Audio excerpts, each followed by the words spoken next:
Hello Philippines! Welcome to Adivay Trade Fair. Sa mga hindi po nakakalam ng Adivay, ito po ay festival dito po sa province of Benguet tuwing November. Ayan, at di makikita ang iba't ibang mga cultural products kagaya ng mga yan. Di ba ang gaganda? At dahil maganda ang quality, maganda rin ang presyo. Ayan, ang dami. At hindi lang yan, marami rin mga pagkain dito. Shawarma, milk tea, everything.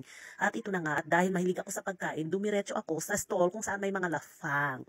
At dahil gutom ako, dumiretso ako sa mga food stall at hinanap ko yung dati kong kinakainan last year na festival. Ito yun, ayan, nakita ko ng mamila. Dahil dito ako bumibili dati ng masarap na bibingkada. Pero sa araw na ito, sabi ni Mamang Tindera, wala daw silang bibingkang siniserve. So, namili ako sa kanilang menu. At may nakita akong bago. May nakita akong bago sa kanilang menu. Itong Mango Graham Shake. Ayan, o diba, mukhang masarap. At dahil mukhang masarap, bumili ako ng isa, 100 pesos. Pero in fairness, sa itsura pa lang, mukhang masarap na. So, imekos-mekos natin muna ang Mango Graham bago natin kainin.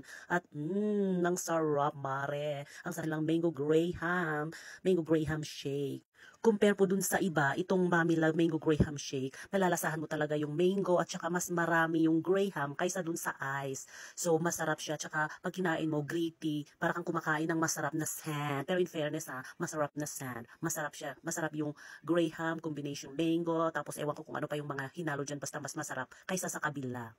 At umorder na rin ako ng kamote fry. At syempre, pagkatapos kumain, mag-picture-picture na. Welcome po dito sa Adivay Festival.